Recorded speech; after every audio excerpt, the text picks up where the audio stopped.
The bizarre Half a Gumball is back with another bizarre game, this time Tower Toppler for your Atari 7800, which is about a giant green frog with the creepy face of a human playing a game at jacks on top of a red tower while a sub chases a very huge fish down below. This should be interesting. Let's go ahead and take Tower Toppler, pop it in my Atari 7800 Pro system, and see how it holds up today. Let's go to the game.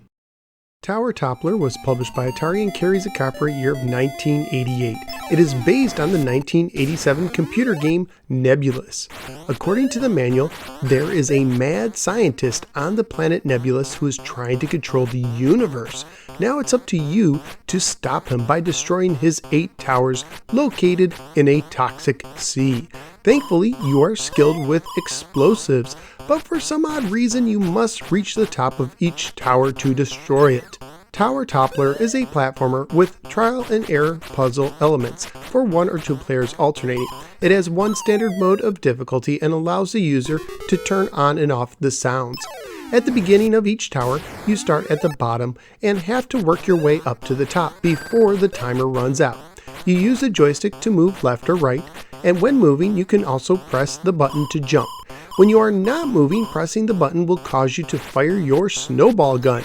You can destroy bouncing balls and flashing bricks, and you can also stun rolling balls by shooting them, but everything else is indestructible. There are elevator platforms you can operate by pressing up and down, and tunnels you can go through by pressing up, but some tunnels may lead you to a place you don't want to go. Some platforms will also disintegrate or cause you to slip. Unfortunately, they look just like every other platform, so the only way to figure what platform is which is by trial and error. With all the obstacles each tower has, it can be quite challenging to find your way to the top in time. As a matter of fact, it took me several tries to finish just the first tower. If you get hit, you will fall either to a lower platform or into the sea where you will lose a life. You also lose a life if time runs out. You start the game with 3 lives and earn an extra life at every 5,000 points. If you get to the top of a tower in time, the tower will fall and you will enter a cool bonus stage where you drive a sub with the joystick and press the button to fire at fish for bonus points. Thankfully, the game has an easy level select. By putting the left difficulty switch in the left position, the game will scroll through the towers. Putting the switch back in the right position will send you to that selected tower. Graphically speaking, I thought the game was very impressive for a 7800 title.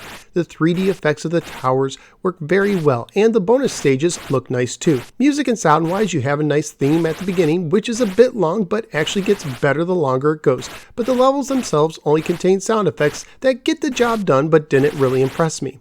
I would consider this a family-friendly game, except the frustration this game can cause may encourage salty language from some players. At the time of my research on eBay, complete copies were selling for $8 to $10 and new copies were selling for $10 to $13, and those prices include the shipping.